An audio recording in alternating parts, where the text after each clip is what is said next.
Je vous remercie de... Pourquoi il parle en anglais, lui? C'est Bon, l'enregistrement, c'est euh, bon.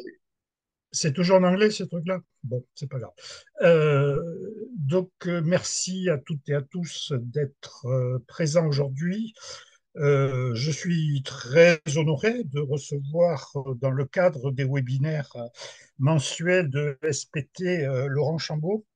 Alors, je me suis permis euh, de rechercher la carrière de Laurent Chambaud parce que pour moi, vous êtes, Laurent, quelqu'un d'emblématique de la santé publique en France et je pense qu'il y a peu de gens en France qui ont eu une carrière aussi riche et variée en santé publique, ce qui fait de vous aujourd'hui un expert reconnu et dont la parole est écoutée. Alors, vous avez commencé votre carrière en protection maternelle et infantile, puis vous êtes parti vous installer au Québec, où vous avez exercé en tant que médecin de santé publique au sein du réseau québécois de santé communautaire, et vous avez obtenu une maîtrise de santé communautaire de l'Université de Laval. Vous êtes revenu en France et vous avez suivi la formation des médecins inspecteurs de la santé publique au sein de l'École nationale de la santé publique. Et puis, vous avez exercé comme médecin inspecteur à la direction des affaires sanitaires et sociales du Finistère, puis repris le chemin de l'école en tant qu'enseignant. Ensuite, vous avez été expert national détaché auprès de la Commission européenne de 96 à 98. Vous avez été coordinateur du projet d'établissement de l'Institut de veille sanitaire. Vous avez ensuite pris la direction de la DAS, la direction des affaires sanitaires et sociales de la Mayenne. Ensuite, vous avez dirigé la direction régionale des affaires sanitaires et sociales de Franche-Comté. Vous avez fait un passage à l'inspection générale des affaires sociales et vous avez été ensuite nommé directeur de la santé publique de l'Agence régionale de santé de l'Île-de-France, poste que vous avez quitté pour prendre des fonctions au cabinet ministériel en tant que conseiller chargé de l'organisation et de l'animation de la politique de santé publique et de la sécurité sanitaire auprès de la ministre des Affaires sociales et de la Santé, Marisol Touraine. Et vous avez ensuite dirigé l'école des hautes études de santé publique de 2013 jusqu'à votre retraite. Vous êtes actuellement membre du Comité consultatif national d'éthique et vous coordonnez le dossier Changement climatique et santé pour le compte de l'Association des écoles de santé publique dans la région européenne. Vous avez publié un certain nombre d'ouvrages, Des vélos dans la vie, La santé publique en question, Covid, Une crise qui oblige. Et je crois savoir que vous avez aussi des talents artistiques dans le domaine de la photographie. Donc, une très longue expérience professionnelle à tous les niveaux de décision, local, régional, national et international, font de vous un expert en santé publique dont nous avons énormément à apprendre et c'est un grand honneur pour nous de vous recevoir aujourd'hui à ESPT dans le cadre de ce webinaire. Alors, pour lancer ce webinaire, Laurent, je voulais vous poser la question. Aujourd'hui, un certain nombre de crises, la pandémie, la crise de la démographie médicale, les crises climatiques, toutes ces crises, est-ce qu'elles amènent un renouveau, selon vous, de la santé, de la vision de la santé et de la santé publique en France? D'abord, vous m'entendez bien? Oui, oui. Ouais. Bon, d'abord, je vous remercie, hein, je vous remercie d'abord de l'invitation, mais aussi de ce panégyrique. En fait, ça montre surtout que j'ai beaucoup d'années derrière moi et donc euh, Vous on n'êtes a pas le aussi seul. on a l'expérience de ces années. Peut-être je rajouterai juste un point, Gilbert, parce que je vois dans la liste des personnes quelqu'un que je connais bien, Daniel Oberlé, pour rappeler que j'ai aussi occupé la présidence de la Société française de santé publique pendant 4 ans dans des conditions qui n'étaient pas extraordinairement simples. Voilà. Donc, mais c'était aussi pour moi une expérience intéressante. Alors, peut-être ce que je vous propose, c'est de, de répondre à votre question, Gilbert, mais d'une manière peut-être un peu rapide, parce que je voudrais le développer surtout par rapport à ce qu'est ESPT, c'est-à-dire des Oui, personnes qui sont ancrées dans la vie locale et aussi pourquoi il me semble. Alors, pour répondre peut-être d'une façon un peu rapide à votre question, moi je pensais que la pandémie aurait changé des choses de façon forte.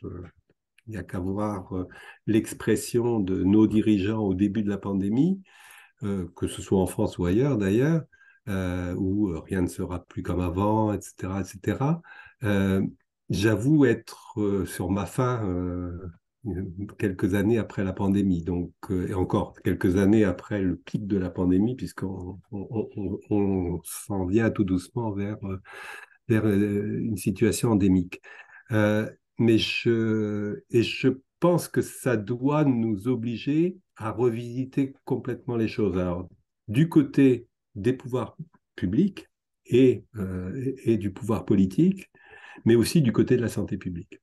Euh, et c'est peut-être un peu ça que, si vous le voulez bien, je voudrais développer pendant quelques minutes et puis après répondre à toutes vos questions. Est-ce que ça vous va comme ça?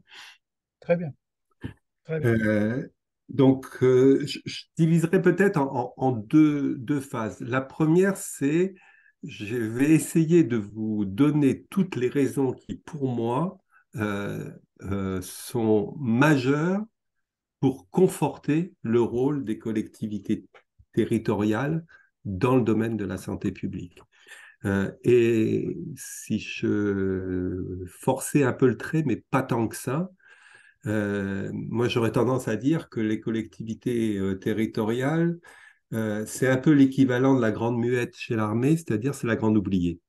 Et la grande oubliée depuis des années et des années, voire des décennies. Et je trouve que c'est dommage. Pourquoi? Je vais vous donner 7 raisons principales. Et puis, bon, que ce soit aussi pour qu'on puisse en discuter ensemble. Et puis après, j'essaierai d'esquisser quelques propositions, parce que je crois que ce qui est important aussi, c'est que ben, on ne soit pas uniquement dans la critique, mais qu'on essaye de voir qu'est-ce que l'on peut faire. Alors, la première des raisons, je pense qu'elle va vous paraître évidente, mais je voudrais quand même la souligner, c'est que je suis profondément persuadé, convaincu que les collectivités territoriales, c'est elles qui auront le rôle majeur en promotion de la santé. Donc, quand on dit promotion de la santé, on est sur des déterminants collectifs sur lesquels il faut agir. Et vous le savez mieux que moi, et je pense que vous aurez plein d'exemples à montrer. Ce sont les collectivités territoriales qui sont en manœuvre. Quand on parle de la nutrition, quand on parle de l'exercice physique, quand on parle d'urbanisme promoteur de la santé, quand on parle de lutte contre les pollutions, quand on parle de santé mentale, on voit bien que c'est au niveau des collectivités territoriales que les choses se jouent. Or, les collectivités territoriales, alors, la plupart du temps, et vous en êtes un exemple à ESPT, elles se mobilisent sur ces aspects de promotion de la santé, mais elles ne sont pas compétentes au sens légal du terme.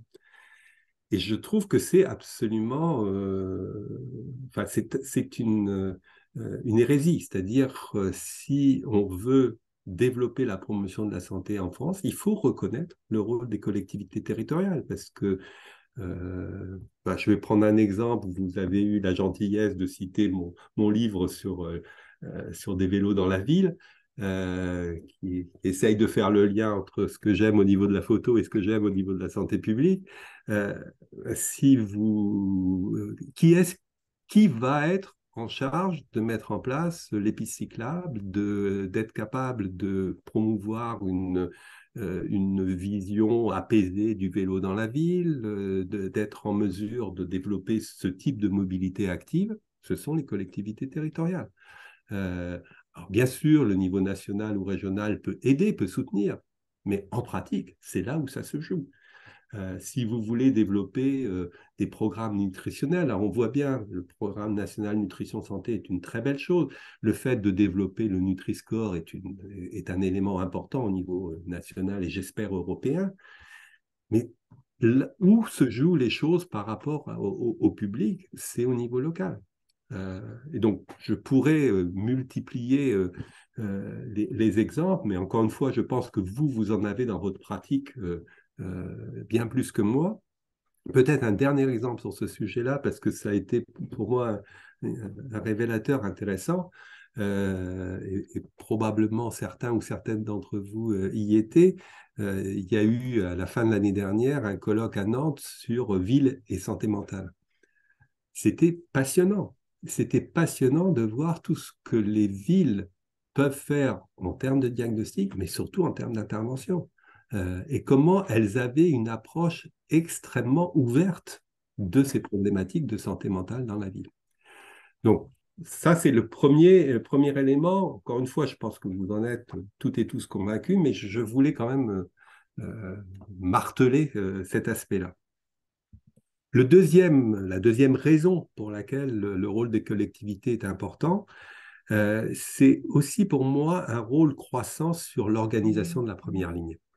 Euh, alors là, on est déjà dans des domaines où on dit la première ligne, les médecins libéraux, les professionnels libéraux, c'est l'assurance maladie et les collectivités territoriales, elles n'ont pas de rôle.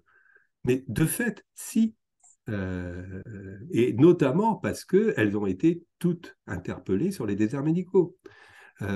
Et donc, dans ce contexte-là, les collectivités ne peuvent pas rester bras ballants. Donc, il y a vraiment une volonté, je pense, de plus en plus affirmée des collectivités territoriales de s'emparer de ce sujet-là, pas pour faire à la place de l'assurance maladie, mais parce qu'il y a des demandes croissantes des citoyens sur ce sujet-là. Mais ça va plus loin que ça, parce que bon, il y a un sujet sur lequel les collectivités territoriales, plutôt au niveau départemental, mais pas uniquement, sont déjà à la manœuvre, c'est toute l'organisation du médico-social. Donc, les personnes fragilisées, que ce soit les personnes âgées, les personnes handicapées, que ce soit les personnes en situation de très grande fragilité, les collectivités territoriales sont déjà présentes là-dedans. Mais on leur dit non, vous faites que l'hébergement. Mais ce n'est pas vrai, parce que la santé, ça ne se découpe pas de cette manière-là. Et on le voit bien à travers toutes les discussions actuelles sur le financement des établissements médico-sociaux. Et pour aller encore un pas plus loin, on voit aussi que de plus en plus, toute la relation entre le sanitaire et le social est un élément majeur. Plus on va avoir ce qu'on appelle la transition démographique et la transition épidémiologique, le poids croissant des personnes âgées et des maladies chroniques, plus on va avoir besoin d'une très forte interaction entre l'intervention sociale et l'intervention en santé. Donc, pour toutes ces raisons-là, et j'en oublie probablement, je pense qu'il faut reconnaître le rôle croissant des collectivités territoriales sur l'organisation de la première ligne. Troisième raison, qui est assez nouvelle, mais qui est en train de se développer d'une manière extraordinairement forte, c'est le rôle fondamental que vont avoir les collectivités territoriales sur ces nouveaux enjeux que sont les enjeux autour de la santé planétaire, du One Health, du changement climatique. C'est un élément majeur qui est en train de frapper toute notre planète, mais moi, ce qui me frappe, et d'une manière très positive, c'est à quel point les collectivités territoriales, et notamment l'échelon des villes et des communautés de communes, des métropoles, etc., sont enfin, fortement sensibilisées et rapidement sur ce sujet-là. Et elles prennent le sujet à bras-le-corps. Euh, et ça, je crois que c'est important parce que je pense que ces collectivités territoriales ont très vite perçu le lien entre les slogans des années 70, du local au global. Ben, elles les vivent. Elles les vivent à travers le fait qu'elles voient que le concept du One Health, d'une seule santé, de la diversité au niveau de territoires comme le sont les villes, les métropoles, etc., c'est des enjeux majeurs. Et elles se mobilisent.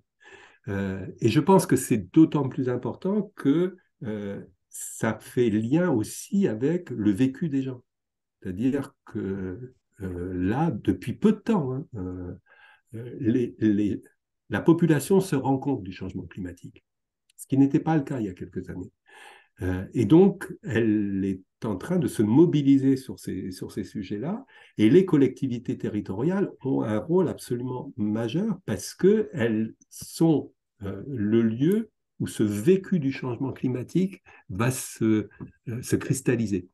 Euh, et je crois que dans ce contexte-là, le fort dynamisme que je vois des collectivités territoriales doit être reconnu, que ce soit à travers des sujets qui sont en plus des sujets extrêmement forts, mais sensibles. Les zones à faible émission, les modalités pour verdir ces collectivités, la façon dont dans certains endroits de France maintenant, on va regarder la capacité à avoir les ressources en eau, les vagues de chaleur, etc., etc. Tous ces sujets-là sont des sujets qui sont en train de frapper les collectivités territoriales et pour lesquels les collectivités territoriales s'organisent. Et je prends juste un exemple sur lequel j'ai été associé.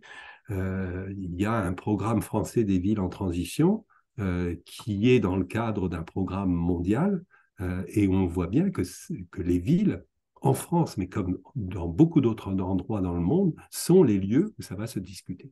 Ce n'est pas uniquement au niveau international ou au niveau national ou au niveau européen, c'est au niveau local que les choses aussi vont se jouer.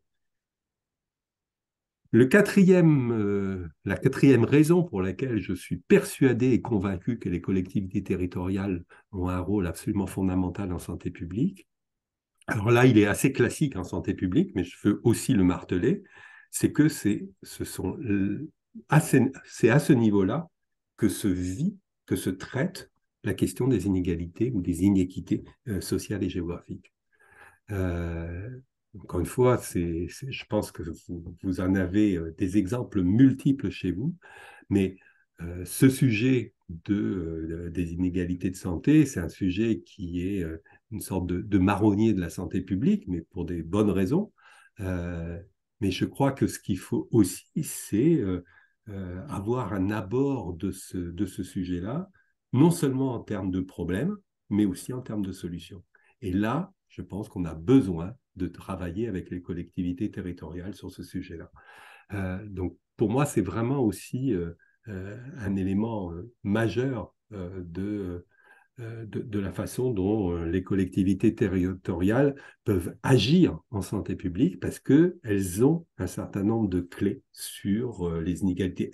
Elles n'ont pas de bâton magique. Les collectivités territoriales ne supprimeront pas les inégalités, mais elles sont les lieux où on peut mettre en place des expérimentations, développer un certain nombre de propositions, regarder quelles sont les actions probantes, etc. Un cinquième rôle, et qui revient à la question que vous avez posée, Gilbert, c'est en cas de crise sanitaire. Est-ce que les collectivités ont un rôle? À mon avis, oui. Et ce n'est pas un rôle d'appoint tel qu'on l'a vu pendant la pandémie. C'est un rôle crucial, c'est un rôle majeur. Et là, je pense qu'il y a probablement à revoir la doctrine sur le sujet. Pourquoi? Alors, je reprends un exemple que j'ai connu, mais que certains d'entre vous ont connu aussi. Où est-ce que ça a commencé, toute cette réflexion-là? C'est la canicule de 2003. Quand il y a eu la canicule en 2003, et bon, à l'époque, j'étais en DAS. Quand il y a eu, pardon, j'étais en DRAS à l'époque. Quand il y a eu cette canicule de 2003, qu'est-ce qui s'est passé? Il s'est passé que finalement, alors, il y a eu tout un sujet sur l'alerte, sur le rôle du ministère, de la Direction générale de la santé, etc., etc., et sur la non-reconnaissance de cette alerte. D'accord. Mais après, la gestion de la crise, c'est les collectivités territoriales qui l'ont faite. Et c'est pourquoi? Parce qu'il fallait le plus rapidement possible identifier les personnes âgées dépendantes, regarder où elles vivaient, regarder dans quelles conditions, s'il y avait des gens autour d'eux, etc., etc. Et ça, c'est les collectivités territoriales qui l'ont fait. Et depuis, si on a des plans canicules qui fonctionnent et qui fonctionnent plutôt bien en France, c'est parce que les collectivités territoriales s'y investissent. Mais elles le font, je trouve qu'on ne le reconnaît pas assez. Et je pense que dans ce contexte-là, il faut apprendre aussi de ça, y compris par rapport à ce qui s'est passé pendant la pandémie, pour dire que les collectivités territoriales doivent être pleinement associées lorsqu'il y a une gestion d'une crise, et non pas avoir un strapontin. Mais par ailleurs aussi, elles doivent être présentes parce que, à mon avis, alors, elles n'auront pas un rôle fondamental dans tout ce qui tourne autour de l'alerte épidémiologique ou des choses de ce type-là qui reposent sur des instruments qui sont des instruments assez lourds. Mais par contre, elles ont, à mon sens, une connaissance très forte en termes de prévention. Et j'en veux pour preuve le fait que dans les territoires où on est habitué à avoir des phénomènes extrêmes, des cyclones, des tremblements de terre, les collectivités territoriales ont mis depuis très longtemps en place des actions de prévention qui vont depuis le très jeune âge jusqu'à toute la population. Et encore une fois, dans votre réseau, je pense que vous avez des gens qui le savent et qui le connaissent très bien.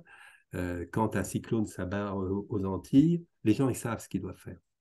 Parce qu'il y a eu l'anticipation, parce qu'il y a eu cette capacité de prévention. Je vais en faire encore deux, et puis après, on va prendre une petite pause parce que je ne voudrais pas parler tout le temps. Mais les deux derniers arguments pour moi pour que les collectivités revendiquent leur rôle en santé publique. Alors, l'avant-dernier, il est, à mon sens, fondamental et j'espère que vous pourrez, y compris, lui donner des exemples que j'ai peut-être moi pas parce que je ne suis pas un élu local. Mais je suis totalement persuadé aussi que les collectivités, c'est elles qui sont les assembleurs de politique. C'est elles qui sont capables de tisser des interventions qui, par nature, sont complexes et sont inter...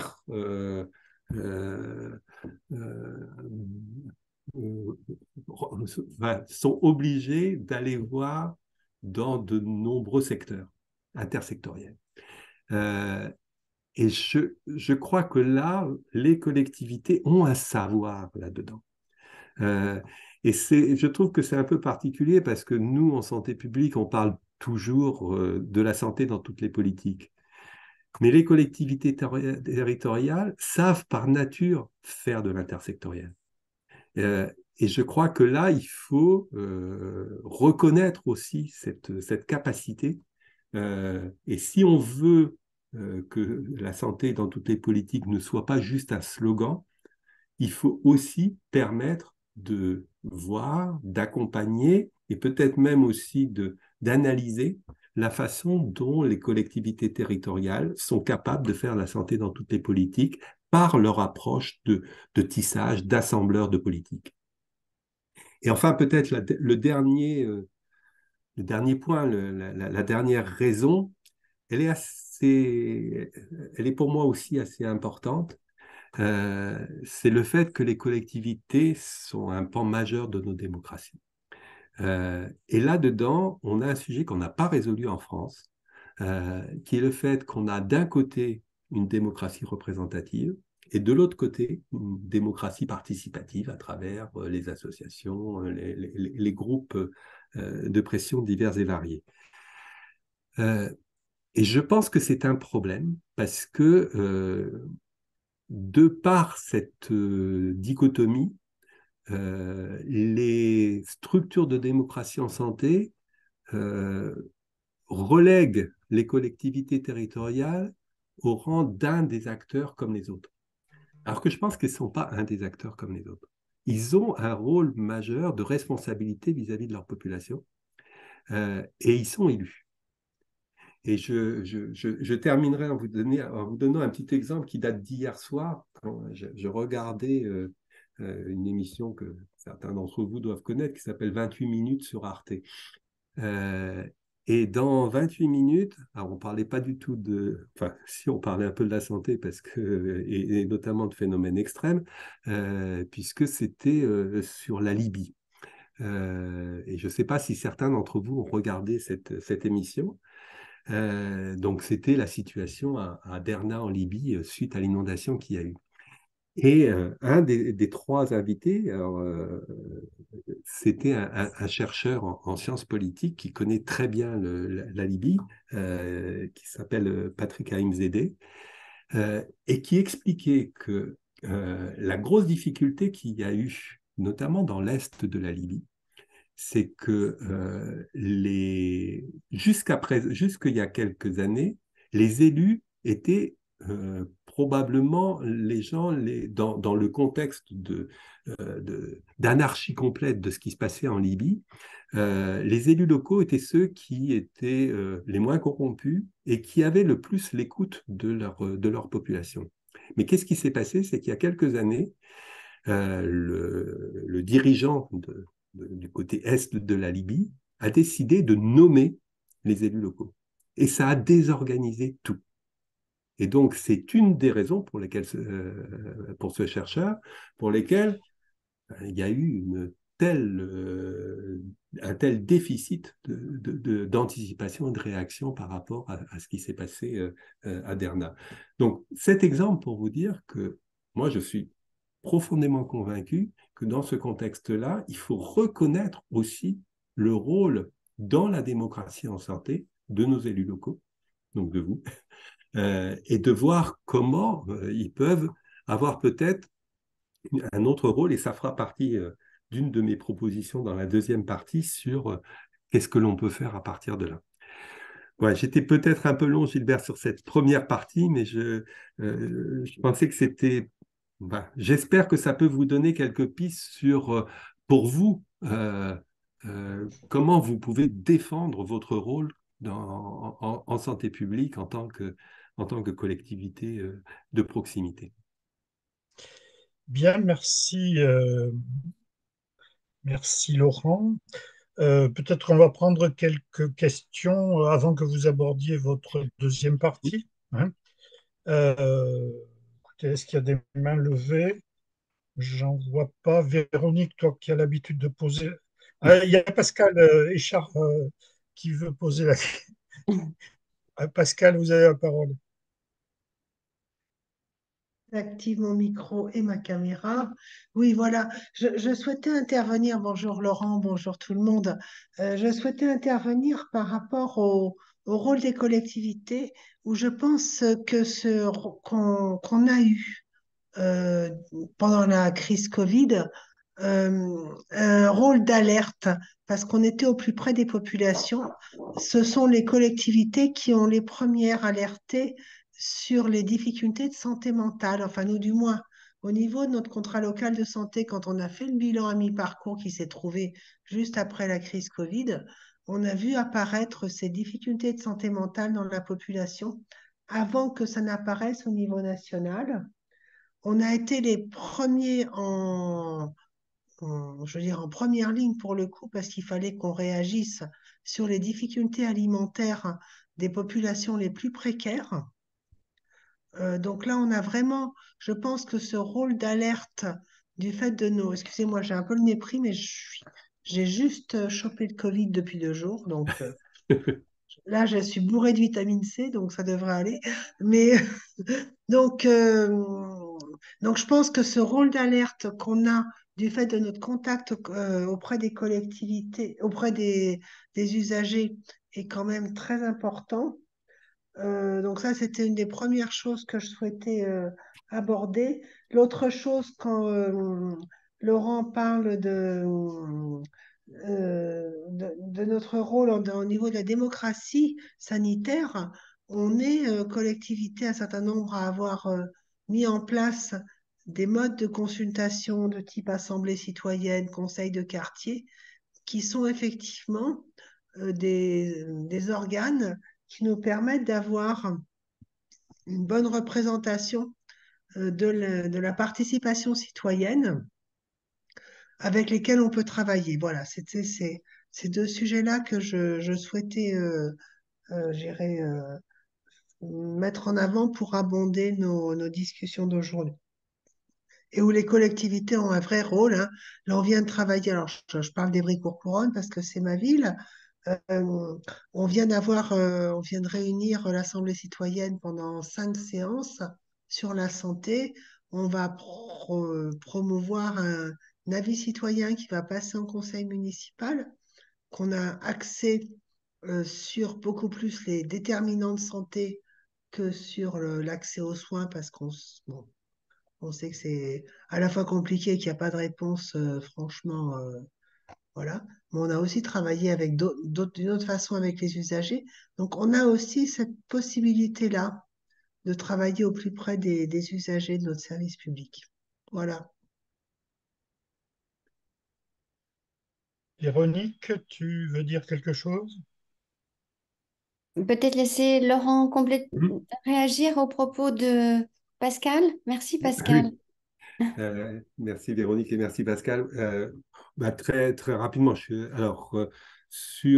le premier point, oui, hein, le rôle d'alerte, alors j'aurais dû le mettre. De toute façon, ce que je vous ai dit est loin d'être exhaustif, hein, mais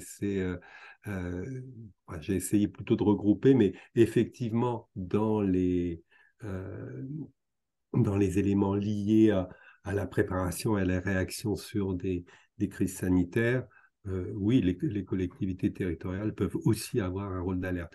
Ah, je pense que le rôle d'alerte principal dans les crises, il origine souvent des professionnels de santé. Mais ça n'empêche pas que ça puisse être aussi les collectivités territoriales, y compris par l'intermédiaire de leurs structures de santé. Donc, et puis,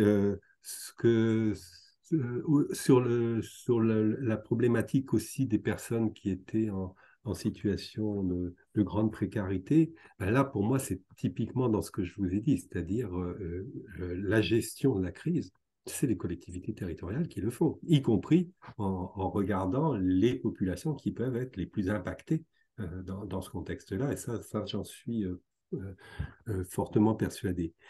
Et puis sur la démocratie en santé, Pascal, j'y reviendrai tout à l'heure parce que je pense qu'effectivement, il y a besoin de revoir ça. Pour moi, c'est en tout cas la conclusion à laquelle j'arrive, c'est-à-dire la France était très en retard sur la démocratie participative par rapport à ce qui pouvait se passer notamment dans les pays du Nord. Elle a mis en place des instances. euh, c'est bien qu'elle ait mis en place des instances, mais je pense que ça ne correspond pas, ces instances, et pour moi c'est ça, mais il faut avoir le courage de le dire. Les instances qui ont été mises en place ne correspondent pas à la situation particulière de notre pays. Et il faut trouver probablement d'autres modalités qui, encore une fois, confortent les collectivités territoriales dans leur rôle de démocratie représentative, mais qui n'oublie pas le fait que il peut aussi y avoir une démocratie participative vivante, animée ou pas, ça dépend des villes, animée ou pas par les collectivités territoriales. Et il faut pouvoir reconnaître les deux, mais avec les spécificités des deux. Et je crois que c'est ça qu'on a oublié. Merci beaucoup, Laurent. Laurent, je voulais compléter sur ce que tu as brillamment résumé et qui montre combien il faut qu'on réfléchisse autrement ou qu'on renforce en tous les cas le rôle des collectivités locales. Peut-être qu'on l'organise différemment maintenant. Je voulais revenir sur les dynamiques territoriales en santé, sur les contrats locaux de santé, sur les CLSM, sur les ateliers santé-ville.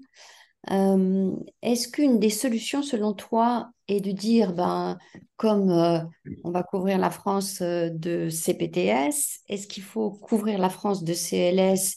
Et donc, ça ne peut pas se passer au niveau du territoire, du niveau collectivité locale, mais plutôt du coup à travers les intercommunalités ou les groupements de communes. C'est un peu une tendance qui est en train de se développer aujourd'hui. Est-ce une bonne chose? Du coup, on sent aussi les villes qui ne se sentent pas suffisamment bien reconnues à travers les actions d'un CLS intercommunal parfois. Mais on a aussi des territoires qui sont très différents, donc peut-être difficile de mettre des règles aussi simples. Est-ce qu'il faut, on voit, et on l'a vu notamment à travers notre journée nationale d'études au Sénat sur la santé-environnement et avec ce concept One Health, mais surtout sur la santé-environnement avec toutes les initiatives en matière de transition écologique. Alors, il y a aussi des collectivités qui disent, ah, moi, je fais de la transition écologique, mais je ne fais pas de la santé-environnement. Donc, voilà. Mais on voit aussi aujourd'hui émerger, alors, il y a des collectivités qui n'y sont pas encore, mais il y a des intercommunalités et des collectivités locales qui sont en train de déployer des actions en matière de santé-environnement qui sont extrêmement sophistiquées, qui sont extrêmement pertinentes. Mais on a aussi des collectivités, parce que, alors tu vas me dire, il y a plein de questions dans ma question, ou plein de sujets dans ma question. On voit aussi un effet extrêmement délétère aujourd'hui, qui est la recherche de financement, la recherche de subventions. Donc, notamment en matière de transition écologique, tu vas chercher des financements partout. Tu n'as pas de stratégie globale. Tu ne fais pas attention si tu n'es pas sensibilisé au risque. Est-ce que c'est pas de la méthode, de l'ingénierie qu'il faut absolument consolider pour ne pas être délétère non plus dans tes actions, d'être contre-productif dans les actions que tu mets en place? Comment aussi encadrer ça? Voilà, c'était un peu sur tous ces sujets que je voulais t'entendre. Et c'est un petit peu vaste, excuse-moi. Non, non, mais bah, je suis très ennuyé, Véronique, parce que en fait, les questions que tu me poses, ça correspond à la deuxième partie de ce que je voulais présenter. Euh, mais alors, je ne sais pas si je dois le faire en mode découpé ou te le faire, ou vous le faire directement et puis qu'on puisse en discuter. Mais c'est enfin, un des 6 points que je voulais aborder, c'est sur les CLS, les ASV, etc. Euh, mais alors je suis embêté. Si Gilbert est d'accord, on peut peut-être passer, excuse-moi du coup, Oui. Laurent, on peut du coup laisser Laurent dérouler la deuxième partie et comme ça, s'il y a des questions, enfin des éléments complémentaires, on reviendra par rapport à ce que j'ai initié. Bah, Donc, écoute, il y a dit Laurent. je vais le faire, mais je vais le faire très rapidement parce que j'ai vu qu'il y a d'autres personnes qui veulent intervenir, mais je vais le faire très très vite. Euh, Parce que moi j'esquisse des propositions, des suggestions, mais je vous les remets à vous, donc c'est vous qui en ferez ce que vous voulez. Euh, J'en ai 6, ça va, mais je vais les faire encore une fois très rapidement. Le premier, la première, alors, je vais le faire dans un autre sens parce que je vais d'abord répondre à ta question. Sur une des 6 propositions, je pense, c'est effectivement de conforter les contrats locaux de santé, ateliers santé, ville, CLSM, etc. Euh, mais probablement de les revoir. Ce que je trouve très bien dans ces dispositifs, c'est que c'est des contrats. Donc, des contrats, ça engage ceux qui signent les contrats. Et ce n'est pas quelque chose qui vient d'en haut, où on vous dit il faut faire comme ci, il faut faire comme ça. Il faut que les parties se mettent d'accord. Par contre, je pense qu'il faut revoir la place des collectivités territoriales là-dedans. Parce que je pense qu'elles doivent être l'élément moteur. Alors, les ARS ne seraient pas contents de dire ça, mais j'ai quand même été un peu à l'initiative des CLS quand j'étais à l'ARS Île-de-France. Et je me suis aperçu que finalement, les endroits où ça va marcher, c'est les endroits où les collectivités territoriales vont être moteurs. Donc, il faut bien reconnaître ça. Et ce n'est pas les endroits où l'ARS ou la délégation territoriale est présente, parce que eux, ils accompagnent un processus qui est quand même malgré tout celui des collectivités territoriales. Donc, il faut revoir le rôle des collectivités territoriales et il faut revoir, à mon avis, tout ce qui tourne autour de l'évaluation de ces structures-là pour pouvoir faire de la transférabilité, ce que l'on ne fait quasiment pas. Donc ça c'est le premier point. Je reprends les autres, et très vite. Un élément majeur, ça pour moi c'est fondamental, mais j'ai jamais eu une écoute, en tout cas des pouvoirs publics sur le sujet, c'est reconnaître le rôle des collectivités territoriales dans un texte législatif. Ça ne veut pas dire de transfert d'argent, hein, qu'on s'entende bien. C'est parce que là, on rentre dans des discussions extrêmement compliquées. Mais simplement leur dire que ce qu'elles font actuellement, elles ont le droit de le faire et au contraire, elles en ont la compétence. Alors, c'est caché derrière les compétences générales des collectivités territoriales. Moi, je pense qu'il faut l'expliciter. L'autre point, et qui correspond un peu à ce que tu dis sur les financements, moi, je suis frappé par le fait que finalement, quand on regarde le budget de la nation, on ne voit que les pourcentages du PIB en dépenses de santé. Et donc, du coup, tout ce que sont les investissements pour la santé n'apparaissent pas, mais en France comme ailleurs, hein. Et je pense qu'à un moment donné, il va falloir changer ça, parce que de toute manière, la politique productiviste, et y compris avec tout ce qui se passe actuellement avec les problématiques de One Health, de changement climatique, etc., on en voit les limites. Et donc là, moi je pense que ce qui fait la richesse d'une nation, c'est sa capacité à maintenir des gens en bonne santé dans un environnement qui est en bonne santé, y compris avec des investissements économiques sur le sujet.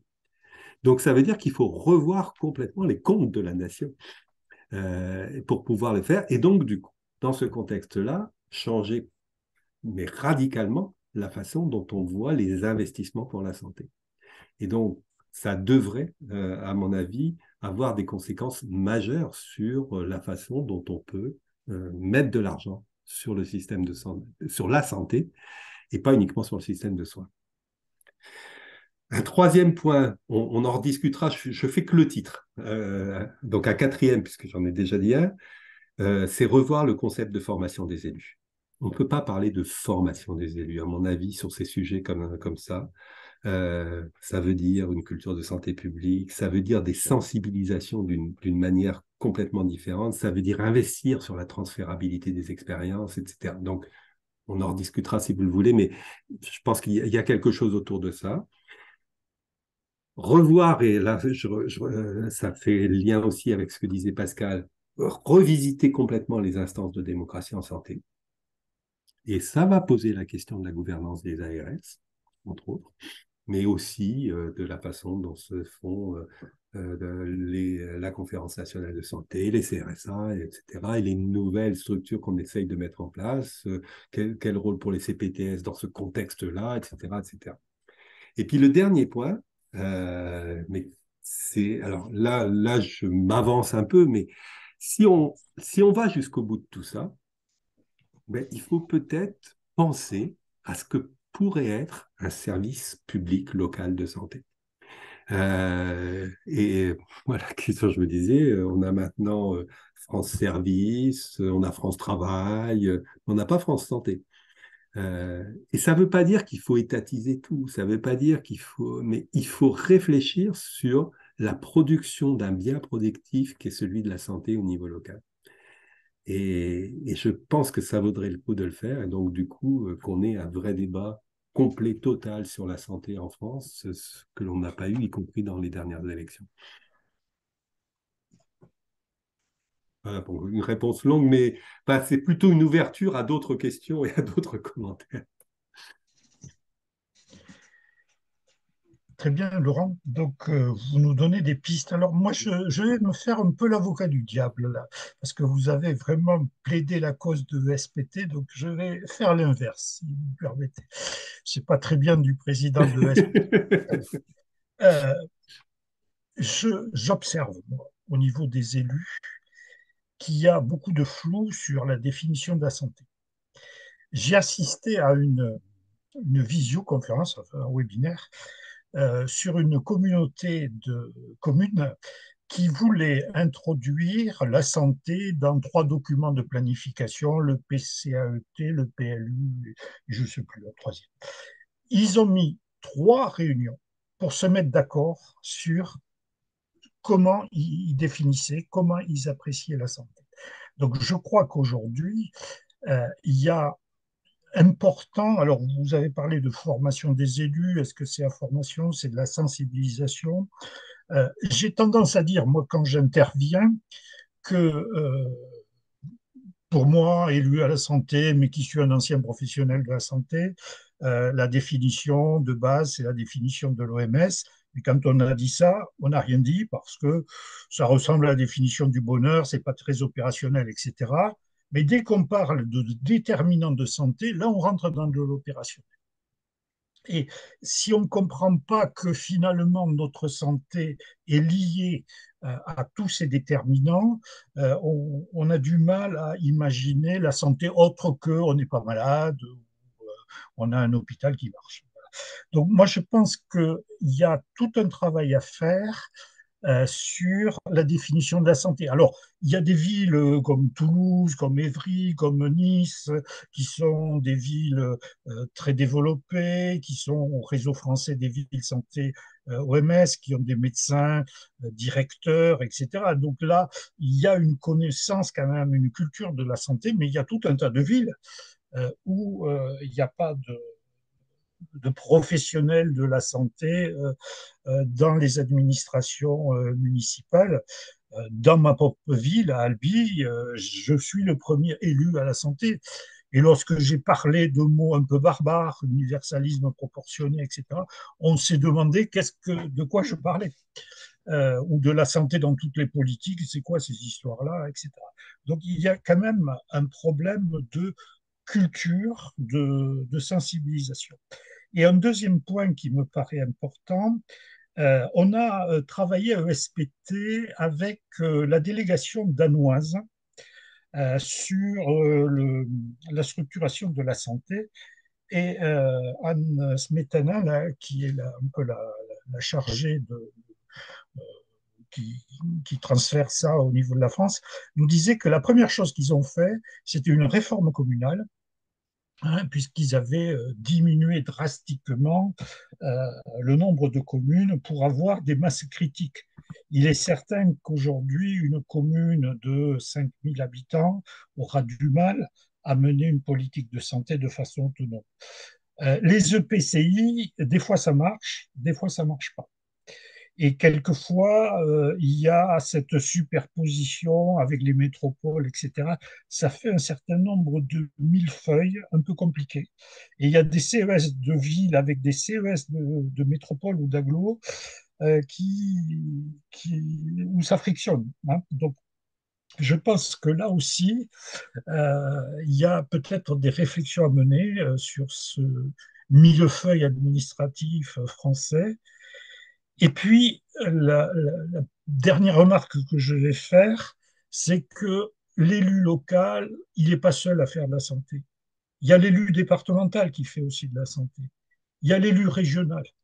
Et je me demande s'il ne faudrait pas redéfinir ça selon un principe de subsidiarité, hein, c'est-à-dire de bien définir qui fait quoi et à quel niveau. Voilà ce que je voulais dire. J'espère que je n'ai pas cassé l'ambiance. En tout cas, de mon côté, pas du tout, bien au contraire. Je pense que c'est des éléments euh, fondamentaux. Alors, sur le premier point, euh, bon, d'abord, moi, je trouve que c'est absolument normal que les gens n'aient pas tout de suite une compréhension de ce que ce peut être que la santé publique et le champ de la santé. Mais même au niveau des experts de santé publique, on peut avoir des débats. Je vous prends un exemple. Moi, j'ai toujours pensé que tout ce qui tournait autour de l'organisation du système de soins faisait partie de la santé publique. J'ai des collègues qui disent non, non, la santé publique, c'est uniquement tout ce qui est en dehors du système de soins, la prévention, la promotion de la santé, etc. Donc, on peut avoir des débats de ce type-là. Euh, D'autant plus quand on n'est pas habitué à ce genre de choses. Les professionnels de santé n'ont pas toujours la même définition de la santé que les gens de santé publique. Moi, ce qui me paraît important, c'est ce que vous avez dit, c'est-à-dire comment on rentre là-dedans. Et on rentre là-dedans par les problèmes que l'on a, par ce que l'on veut faire. Euh, et j'avais commis il y a quelques années un petit bouquin qui s'appelait La santé publique en question, où mon premier chapitre, c'était de définir les choses et de montrer que finalement, on peut faire de la santé publique, un peu comme Monsieur Jourdain sans le savoir, parce qu'on va s'occuper des jeunes et des adolescents dans son quartier qui sont désœuvrés, parce que on veut mettre en place une politique d'urbanisme qui soit utile pour les gens. Et c'est par là que les gens vont rentrer sur des aspects de santé. Et c'est pour ça que je pense que c'est pas de la formation en tant que telle. C'est-à-dire que l'on donne une culture de santé publique globalement à toute la population et bien entendu aux élus dans ce contexte-là, oui, ça je pense que c'est important d'avoir cette culture de santé publique, mais si on la donne, c'est principalement dès le plus jeune âge au niveau du scolaire ou du préscolaire. Mais pour les élus, moi, enfin, ce que j'avais vu, y compris lorsque j'étais à l'EHESP, c'est que quand on fait un programme de formation très organisé, vous allez en avoir quelques-uns qui vont venir, mais enfin, ça va être une très faible minorité. Par contre, que l'on ait une sorte euh, de capacité à offrir aux gens un certain nombre de choses à partir des problèmes ou des propositions qu'ils font, moi, ça me semblerait plus efficace par rapport à ça. Et ça permettrait aux gens de commencer à comprendre pourquoi finalement ce qu'ils font, c'est de la santé publique. Mais par le côté pratique.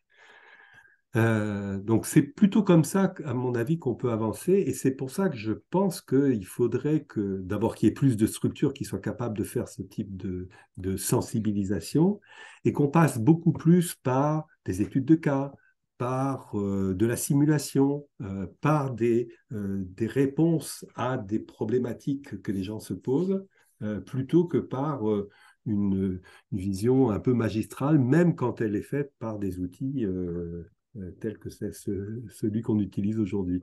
Il faut vraiment beaucoup plus d'interactivité. Sur le deuxième point, je suis totalement d'accord avec vous, mais là, que peut-on y faire moi, j'aurais tendance à dire, c'est aussi quelque chose. L'avantage du contrat, encore une fois, c'est que ben, les gens doivent pouvoir, doivent être d'accord pour signer le contrat. Moi, j'aurais tendance à dire que là, vous n'allez pas signer un CLS avec une commune de 200 habitants. Ça n'a pas de sens. Donc là, il doit y avoir ce processus de négociation. Moi, je me souviens de textes de l'OMS qui disaient que l'appréciation, une politique locale, je ne sais plus exactement, mais ça doit être autour de 15 000, 20 000 personnes. Ça me paraît raisonnable. Et donc, dans des endroits, ça va correspondre à des communautés de communes. Donc, dans d'autres, on est sur des métropoles, mais les métropoles, vous n'allez pas les diviser. Donc, je crois qu'il faut avoir cette discussion-là. Ça n'évitera pas le millefeuille, mais ça sera quand même, je pense, tout l'intérêt du contrat. Et là, c'est le rôle des ARS de dire, nous, ce qu'on souhaiterait, c'est qu'il y ait quand même une, une motivation sur un territoire qui soit suffisamment large pour qu'on puisse faire quelque chose. Là, pour le coup, c'est le rôle des ARS. Et puis sur votre troisième question, ben, elle est tout à fait juste. Ben, quand j'ai pris l'exemple du médico-social, le conseil départemental a un rôle majeur. Alors, il faut faire avec ce qu'on a en France, c'est-à-dire on a un niveau régional, un niveau départemental et un niveau local.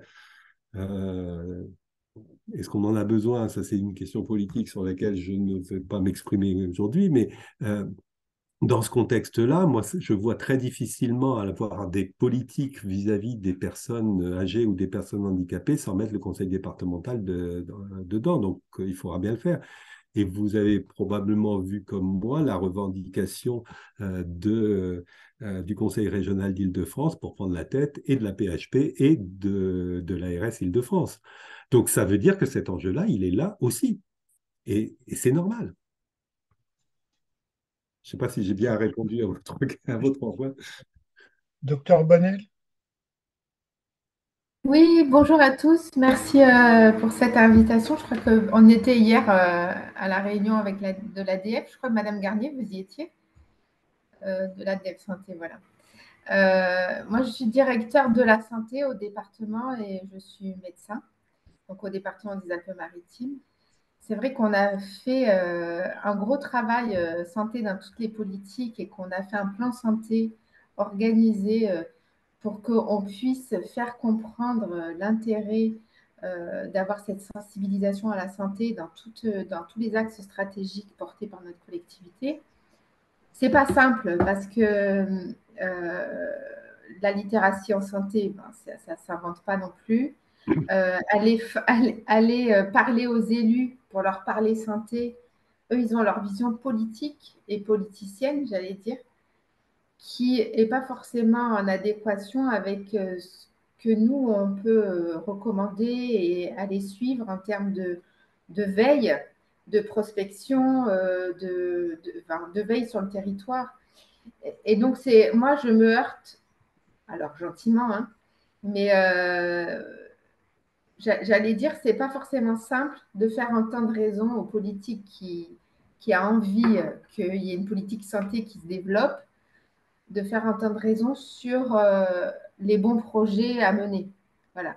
Parce qu'on peut être victime aussi de cette course de la politique politicienne. Alors nous, on est dans un département avec une métropole aussi active au niveau de la santé, mais qui pour le coup, avec la ville de Nice, on fait un CLS, voilà, par exemple, auquel nous, on n'est pas intégrés. Enfin voilà, il y a des difficultés aussi de chapelle pour arriver à ce que les gens se coordonnent et acceptent de se parler. Et du coup, c'est un peu la course à l'échalote sur qui fera et annoncera son prochain projet santé, j'allais dire.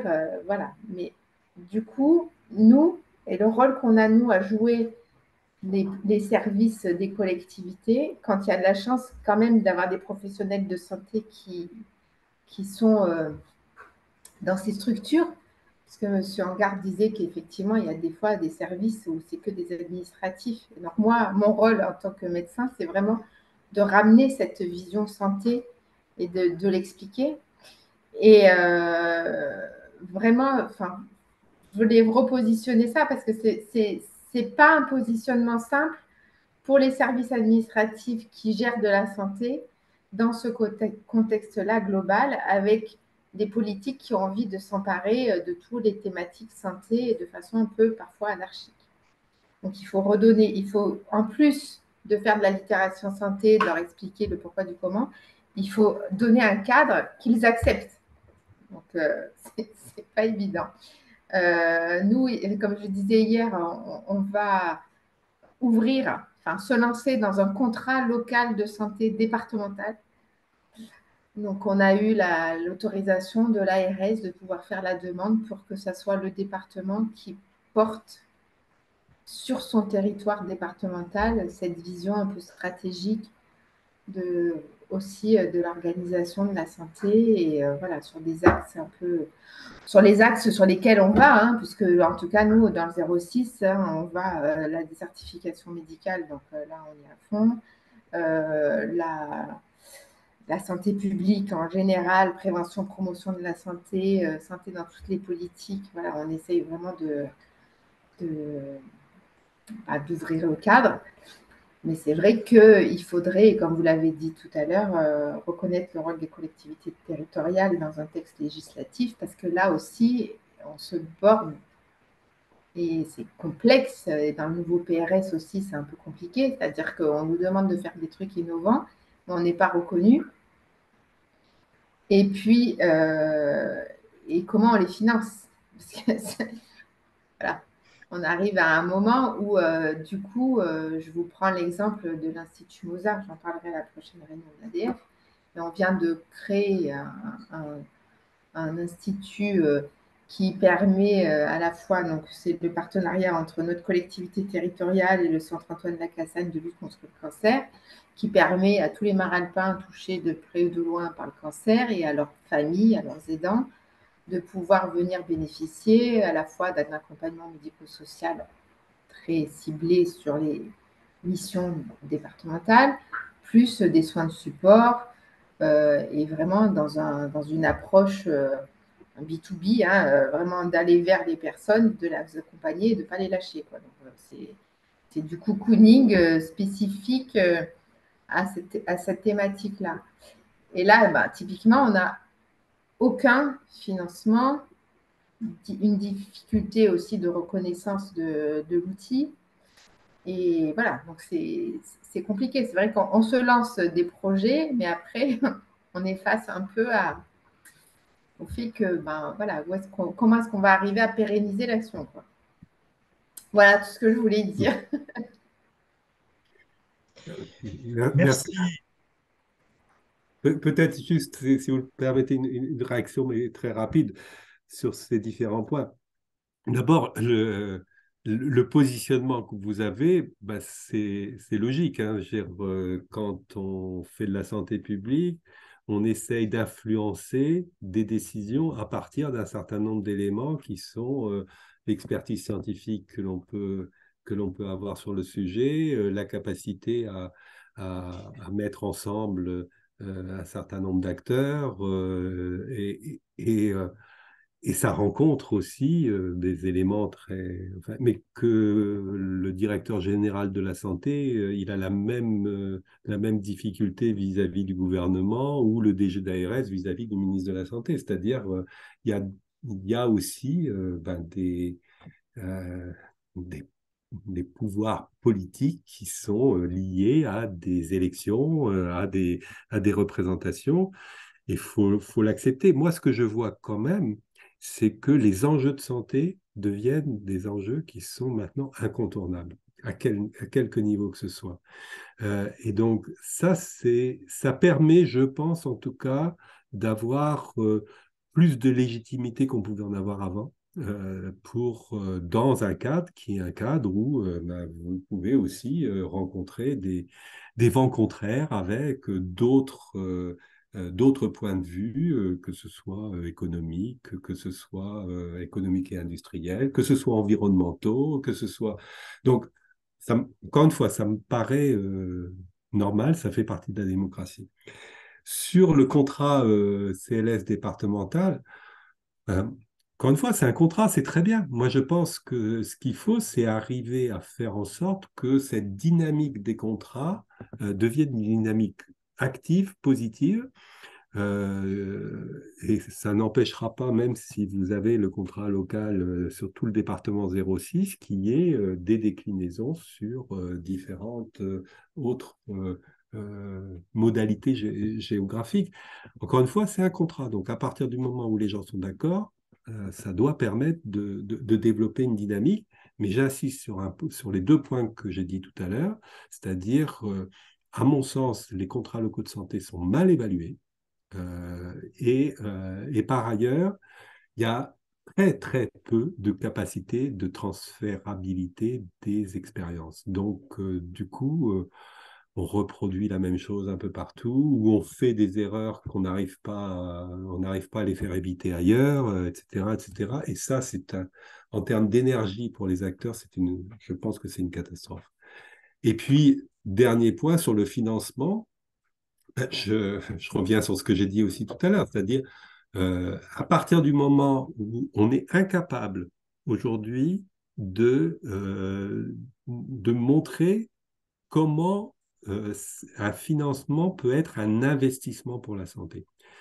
Et donc, du coup, on est tout le temps à la recherche de financement pour des actions, bonnes ou mauvaises, j'en sais rien. Là, on rejoint le point de l'évaluation, mais surtout derrière sur le fait que, euh, je vous reprends l'exemple que j'ai pris tout à l'heure, c'est-à-dire vous construisez une piste cyclable quelque part, ça va avoir un impact sur la santé, d'abord qu'on n'est pas capable de mesurer, et par ailleurs, qui va absolument pas être affiché dans la colonne investissement en santé. Ça va être une dépense de la collectivité locale pour faire des pistes cyclables. Euh, et ça, je pense que c'est un sujet, alors il n'est pas que français, hein, puisque les comparaisons entre les pays, elles se font sur le pourcentage du PIB pour les dépenses de santé, pas du tout en termes d'investissement. Et je pense qu'il faut avoir le courage de revoir complètement cette modalité. Et c'est comme ça, à mon avis, qu'on aura peut-être plus de possibilités à l'avenir d'investir pour la santé et non pas de contribuer à creuser les dépenses de santé. Mais c'est un très gros chantier. Laurent, j'aimerais bien, Laurent, vous entendre un peu sur les inégalités en santé. Euh, Moi, j'ai un souci, hein, j'ai un souci personnel. J'arrive pas à faire le lien, moi, entre le contrat ville et le contrat local de santé.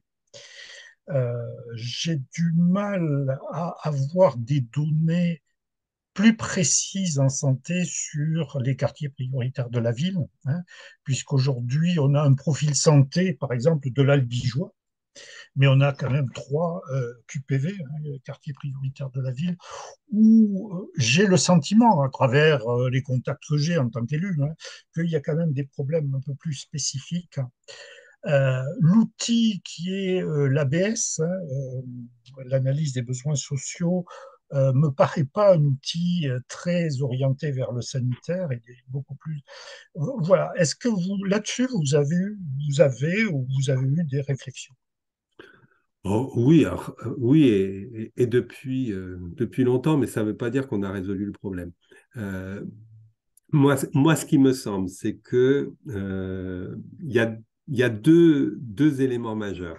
Le premier, c'est que la France, qui paradoxalement est un des pays dans lesquels il y a le plus de données, je pense les données de l'assurance maladie, mais plus globalement de la protection sociale, les données hospitalières, etc. Les autres pays nous envient notre capacité à entreposer un certain nombre de données de santé. Mais on ne les utilise pas ou mal.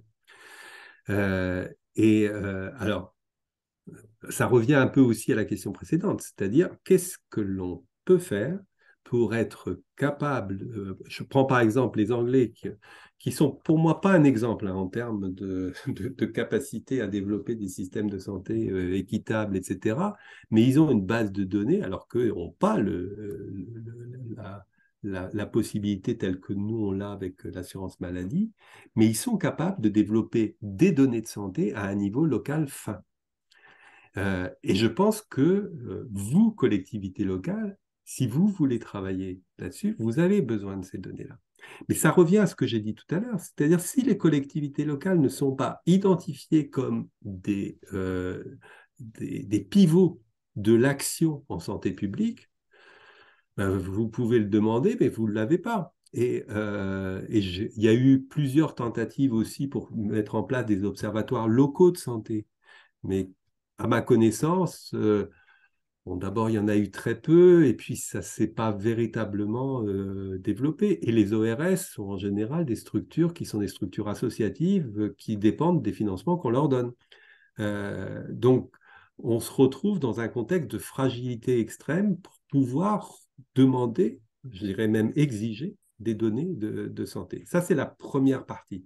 Et je pense qu'il faudrait, pour moi, le fait, par exemple, de reconnaître le rôle des collectivités territoriales dans le domaine de la santé, et notamment de la promotion de la santé, devrait induire la capacité à obtenir des données qui soient des données suffisamment fines.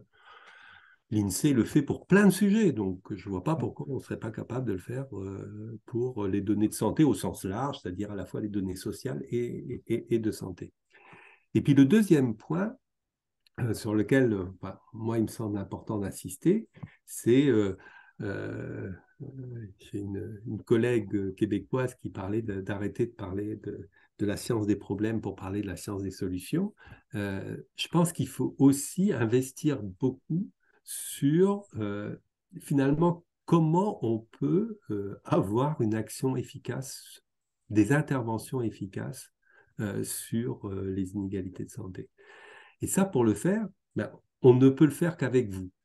Mais ça veut dire qu'il faut mettre en place aussi une dynamique et puis avoir les moyens de cette dynamique-là pour regarder quelles sont les interventions qui marchent. Alors, c'est un gros sujet qu'il y a, y compris à la Société française de santé publique, à Santé publique France, pour reconnaître les interventions probantes dans ce domaine-là. Il y a eu un certain nombre de choses qui ont été faites et on voit qu'il y a un certain nombre d'interventions qui donnent des résultats. Mais est-ce que vous les connaissez, vous? Moi, j'en suis pas sûr. Alors, il devait y avoir, je ne sais pas où ça en est parce que j'ai arrêté de... Mais c'était très compliqué.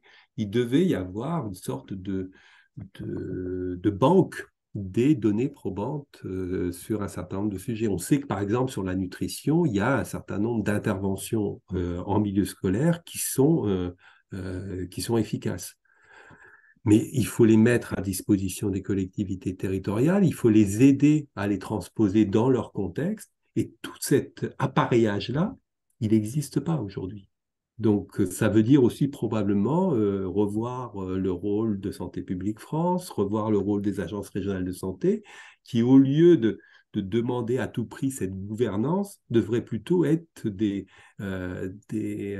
structures qui fournissent tout ce dont a besoin une collectivité pour avoir des actions qui, d'abord pour ne pas répéter les erreurs des voisins et pour, au contraire, essayer d'adapter des choses qui sont faites ailleurs avec succès, y compris dans d'autres pays.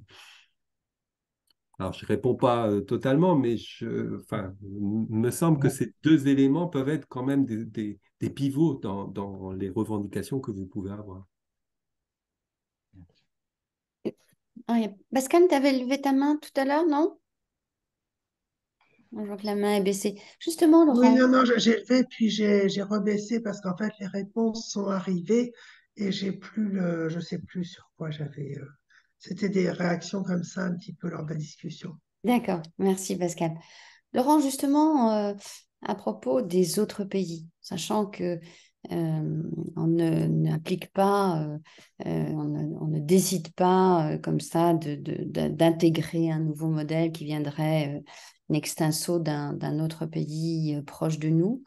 Néanmoins, est-ce que les pays aussi aujourd'hui, toi qui es dans ce board européen, est-ce qu'ils ont aussi une réflexion sur la nécessité de changer de changer leur organisation sanitaire ou aussi avec le médico-social en donnant plus de rôle ou en reconnaissant et en donnant de fait un cadre aussi plus important aux collectivités locales Est-ce que tu identifierais des pays européens, si on reste européen, au Canada, ou enfin en tous les cas proches de nos organisations, dont on pourrait s'inspirer un tout petit peu sur certains aspects. Tu as cité le tableau de bord qu'a mis en place les autorités anglaises pour les collectivités locales en leur donnant aussi une responsabilité en matière de santé publique.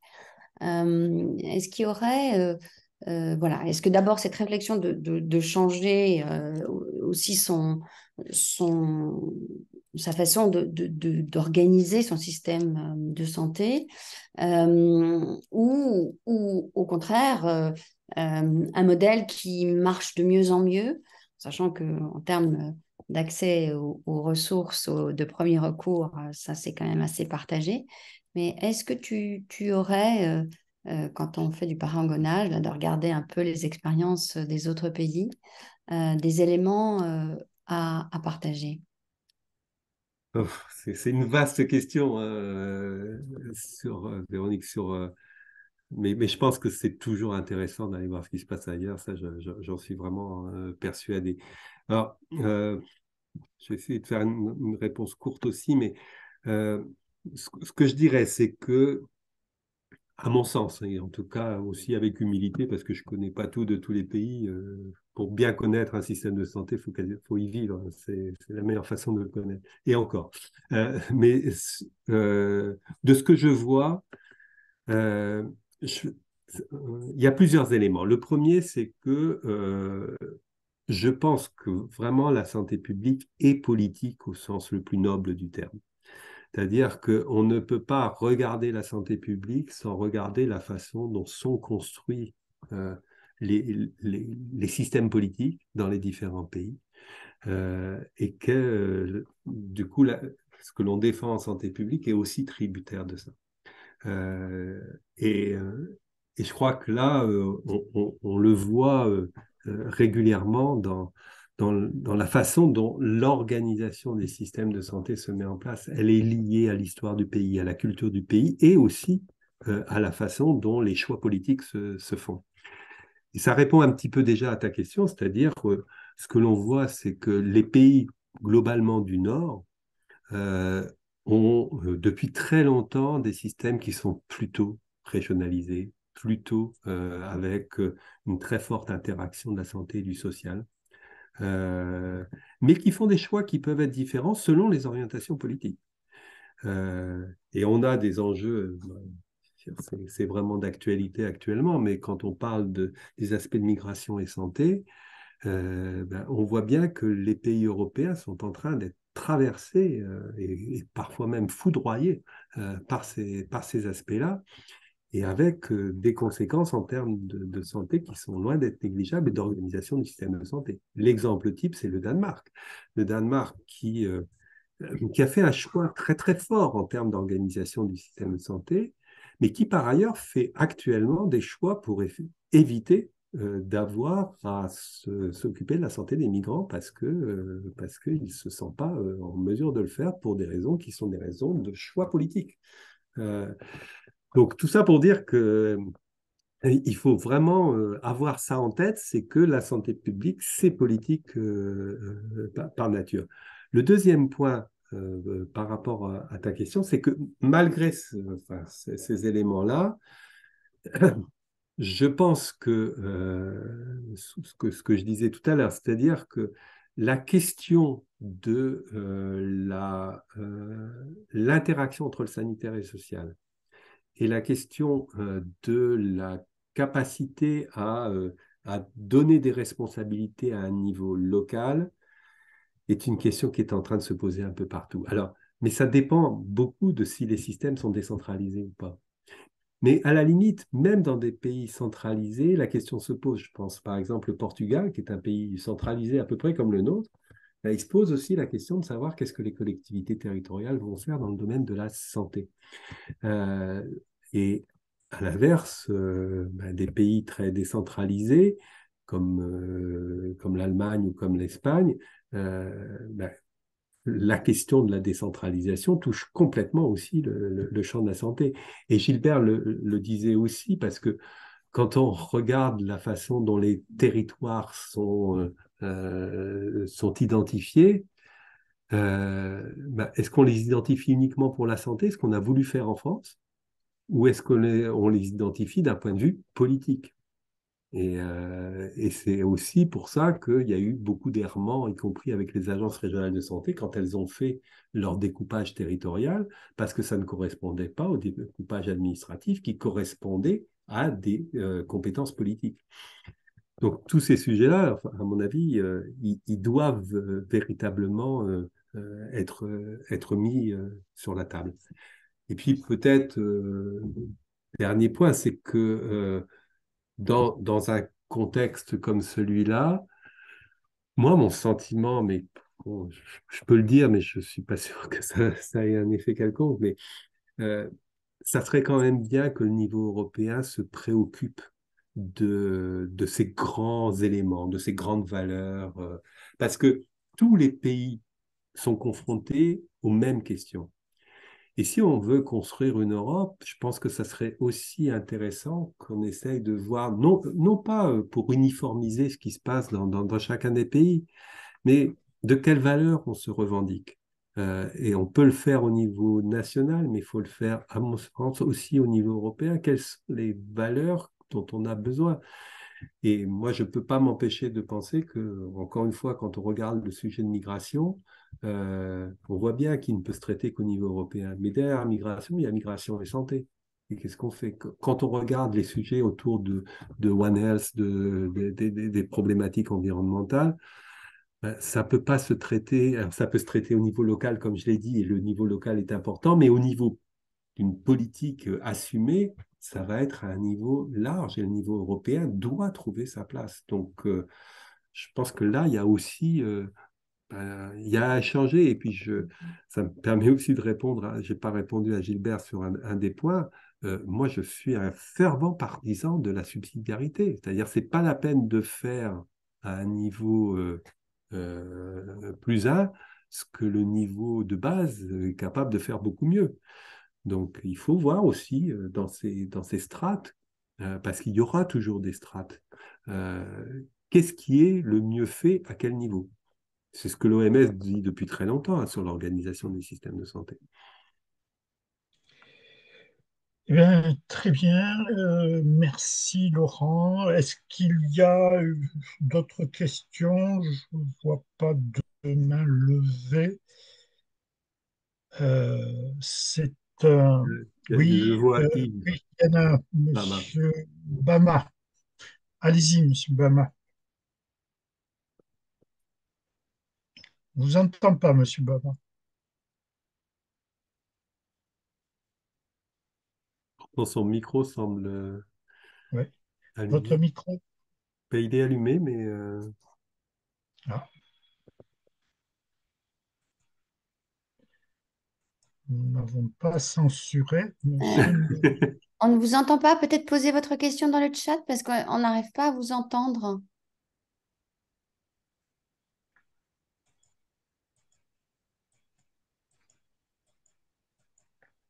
Ah, bon. Mystère. Peut-être le temps que Monsieur Mbama Non, retrouve. Non. annonce-nous la suite. Alors, je laisse Gilbert, bien sûr, te remercier, Laurent, mais c'était vraiment tout à fait remarquable et ce webinaire enregistré va donc être mis sur notre site. Le replay sera mis sur le site. Donc, comme il y avait 80 personnes d'inscrits, il y aura au-delà des 80 qui pourront à nouveau, qui pourront t'écouter n'ayant pas pu participer au mois d'octobre. Alors, la ESPT, l'association, est donc partenaire d'une séance de la Société française de santé publique. Et donc, pour nos adhérents ESPT, si vous souhaitez participer à cette journée donc à Saint-Étienne, nous prenons en charge l'inscription, pardon, pas l'adhésion, mais l'inscription à la Société française de santé publique pour cette journée-là. Donc, il suffit de mettre un message à notre chargé de mission Le thème, et c'est justement la data, l'expertise. Au-delà de la data, c'est aussi l'expertise. Quelle expertise en appui aux élus des collectivités locales? Donc, c'est un sujet, en tous les cas, qui nous anime au sein de SPT depuis quelque temps et que nous souhaitions porter dans le cadre de ce partenariat.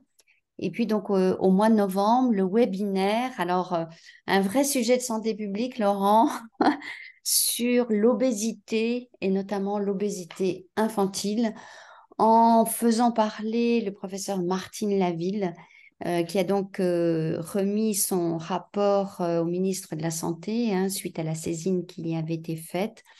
Et il y aura également la contribution d'une ville qui a mis en place un programme tout à fait intéressant. Donc, d'ailleurs, Martine Laville a repris dans son rapport. Donc, un beau sujet aussi pour les collectivités locales, avec une volonté aussi de changer un peu cette façon de faire et d'essayer d'avoir plus de méthodes d'expertise, d'accès à une expertise également. Donc, c'est ce que nous expliquera le professeur Martine Laville. Voilà en ce qui me concerne pour le futur. Merci. Alors, est-ce que Monsieur Bama veut intervenir ou pas? J'ai pas l'impression. Bien, bah, écoutez, il me reste plus Ah, qu'à... dommage. Oui. Ah, Ah, ça y est, ça marche. Allez-y. ouais. Ok, bonjour, bonjour à tous. Bonjour Laurent, déjà je vous remercie pour le travail que vous avez déjà abattu en santé publique notamment. Moi, je suis doctorant en santé publique à l'université Jean Monnet, en service à l'Institut Présage, dirigé par le professeur Franck Chauvin. Et l'objectif de mon travail de thèse est de créer un référentiel de pratiques cliniques préventives au moment du départ à la retraite. Alors déjà, j'ai rédigé un article qui va être soumis d'ici peu, qui était, dans l'objectif aussi, c'était d'identifier déjà dans la littérature tout ce qui était fait en matière d'examen de santé périodique au moment du passage à la retraite. J'ai été un peu malheureusement surpris parce que bien qu'en France, il existe beaucoup de données, mais il n'y a pas de ressources véritablement publiées qui traitent, par exemple, de ce que l'assurance maladie fait, notamment le PS jeune retraité. Il n'y a pas de données publiées là-dessus et du coup, c'était un peu difficile à exploiter. Et en termes de résultats, par exemple, dans notre revue, nous n'avons pas véritablement trouvé un examen de santé périodique spécifiquement dédié au passage à la retraite. Et nous avons élargi le sujet en exploitant un peu les données qui étaient proposées en fonction des âges de passage à la retraite. Et nous avons défini à peu près une forme d'items souhaités qu'on pourrait retrouver dans ce modèle d'examen-là.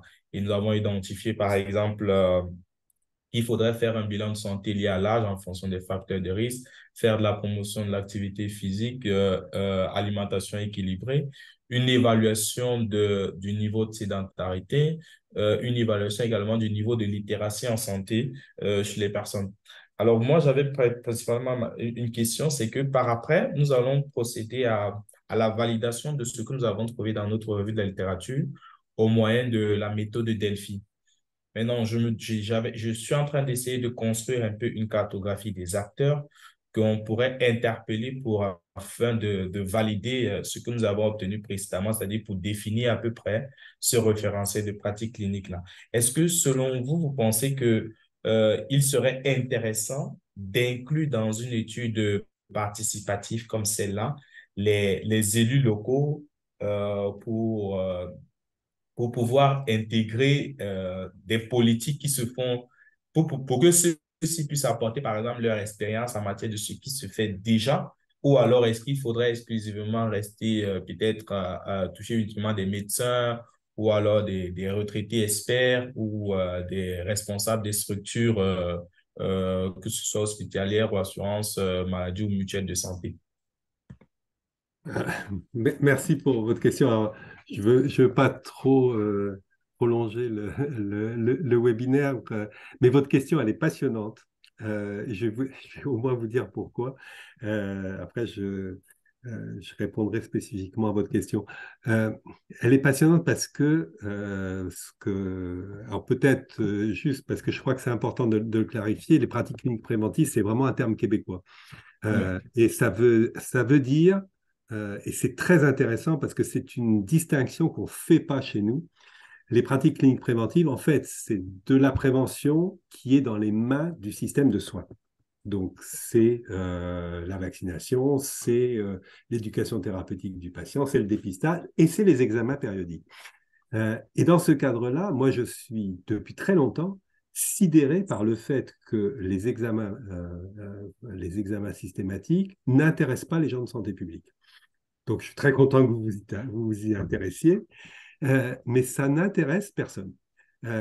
Et du coup, ce que l'on retrouve, c'est qu'il y a des pratiques d'examen médical périodiques qui sont faites, notamment depuis très longtemps par des centres de santé à l'instigation euh, de, de l'assurance maladie, sans savoir si vraiment ça a un intérêt ou pas.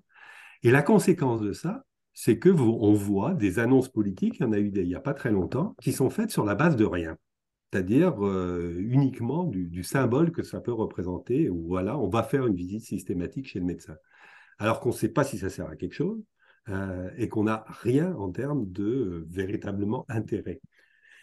Les Canadiens, depuis très longtemps, je ne sais pas s'ils le font encore, les Canadiens font une revue des examens médicaux périodiques pour essayer de voir qu'est-ce qui est utile, qu'est-ce qui n'est pas utile, que ce soit sur des populations, que ce soit à titre professionnel. Et il y a le journal canadien, le journal médical canadien qui fait un recensement des examens médicaux périodiques. On n'a pas du tout ça en France.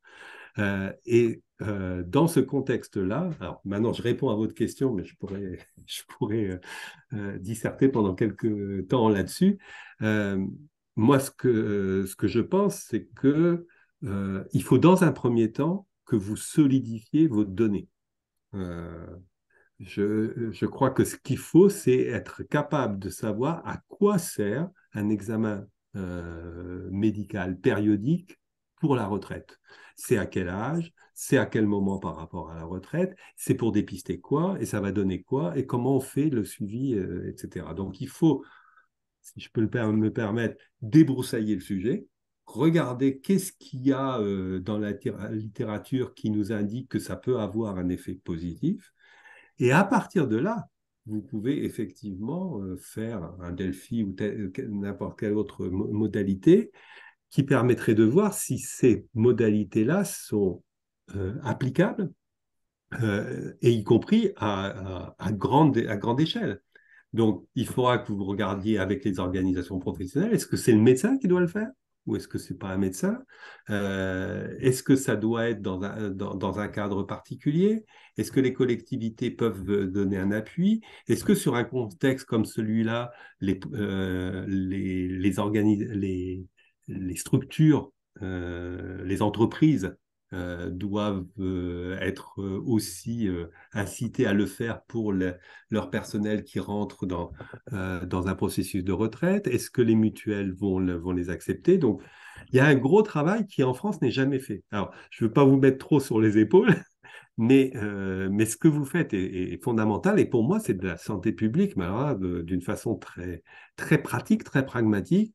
Mais il faut asseoir les données dans un premier temps et après les partager.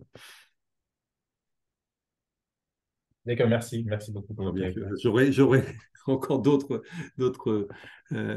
prolongements, mais je veux quand même permettre aux gens d'aller manger s'ils n'ont pas mangé encore.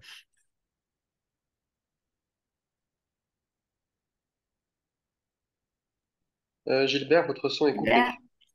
Mm. Ah oui, je ne m'habitue pas, moi, à ce truc-là. Euh, Merci Laurent pour ce très beau webinaire qui a été très instructif. Et comme d'habitude, vous êtes très brillant. Je crois que vous allez sortir un livre sur la santé publique bientôt. Tout à fait. Ben, j'avais mon petit livre La santé publique en question. On m'a demandé de le réactualiser, donc je l'ai complètement réactualisé. Il devrait sortir fin octobre, début novembre. Ah, mais très bien, très Donc, bien. le petit livre rouge de la santé publique va ressortir Oui, j'espère que ça ne va pas faire comme ce qui s'est passé après le petit livre rouge en Chine. Merci beaucoup, merci à toutes et à tous. Véronique, tu veux dire un dernier mot ou pas? Non, Bon, non, que Laurent, mais on va pas rater la publication, mais ça nous fera l'occasion aussi d'en parler sur le site de SPT. Donc, Et on va merci beaucoup de suivre votre ça. invitation. merci C'est toujours un beaucoup plaisir. et À très à bientôt, Laurent. bientôt. Et puis, il faut qu'on travaille sur Au la revoir. data. Donc, on travaillera sur la data avec toi. Ok, merci. Au revoir. Au À revoir. bientôt. Merci à tous en tous les cas.